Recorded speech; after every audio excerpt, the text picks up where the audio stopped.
Katika muda uliopita kidogo, mirengo ya siasa iliendelea na kampeni zao, lakini kabla ya hivyo pia kule Kisumu viongozi wa ODM walitisha mkutano na wanahabari kuelezea masikitiko yao juu ya jinsi serikali inavyochukulia taarifa zinazotolewa na upinzani kuhusu kuhusishwa kwa majeshi kwenye uchaguzi mkuu ujao. Viongozi hao wamedai kwamba msemaji wa majeshi Joseph Owuoth hajulikani aliko hivi sasa na wanataka serikali itoe taarifa rasmi juu ya kutoweka kwake.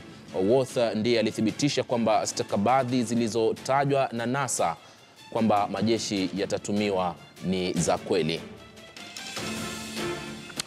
Moja kwa moja, mtazamaji, hizi ni taarifa ambazo tunazozifuatilia. Vile mirengo ama katika taarifa zaidi ni kutoka Kisumu, vile viongozi wa ODM ambao wameitisha mkutano na wanahabari, na kando na hivyo pia viongozi wa NASA walifanya mkutano wao hapo awali. Hebu tuweze kusikiza kile ambacho walikuwa wanazungumzia kwenye mkutano huo.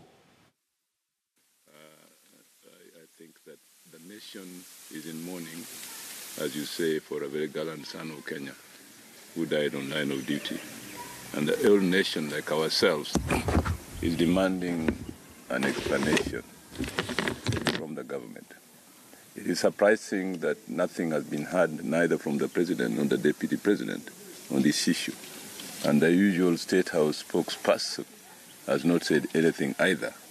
So the nation is still waiting to know the stand of the president, the deputy president, and the State House spokesperson on such a tragic happening in the week that we are going to have the elections. Now, if you do remember, members of the press and the people of Kenya, that the ink had not dried on the paper on which the NASA leaders issued a statement regarding military involvement in the coming elections. Now, the army spokesperson who did confirm that training for such persons had been taking place in public, because that is what he knew from reliable sources in his own army, and the spokesperson of which he was, Colonel Joseph Owuoth, was, after the issuing of the NASA statement, ordered to go on compulsory leave and ordered to proceed to his home in Koru until further notice. He was told not to stay in Nairobi, but to proceed to his home in Koru. And he was also told not to address the press on that particular issue. He did talk to his family,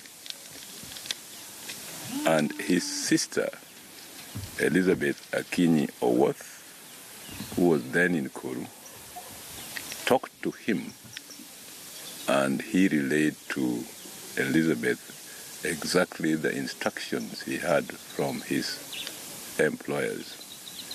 He therefore was prepared to proceed to Koru. He boarded public transport in Nairobi. He was in constant mobile communication with his sister.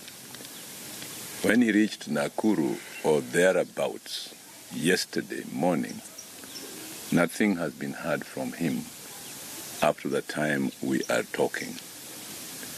Again, going by the events that finally led to the discovery that our late brother Chris Musandu had died, it seems as if that script for the disappearance of Colonel Joseph Owuoth had actually been written. And as we sit here now, his family in Koru is extremely distressed.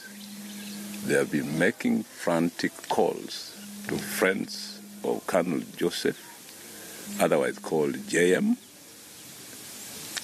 and no positive news is coming. We, therefore, as leaders in this country, particularly so close to JM's family, we again demand from the Army and the Kenyan government a public statement as to the whereabouts of JM. We would not like, and it would be extremely tragic, that person who was simply relaying an information as best he knew is not only sent to leave, but sent on a trip that ends up in the loss of his life.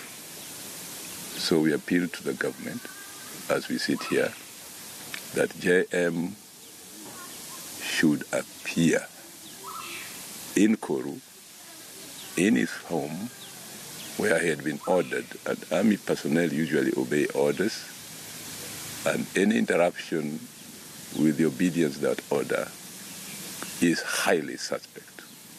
Thank you. Prof Anyang Nyong'o, huyo seneta ambaye anazungumzia swala la kutoonekana kwa msemaji wa jeshi Joseph Owuoth. Huyu ni bwana ambaye aliweza kuthibitisha stakabadhi ambazo zilikuwa zimetolewa kuashiria kwamba, ama madai yale ambayo yametolewa na NASA kwamba jeshi linatumika katika uchaguzi mkuu. Mtazamaji, ni baadhi ya taarifa ambazo tunazoendelea kuzifuatilia.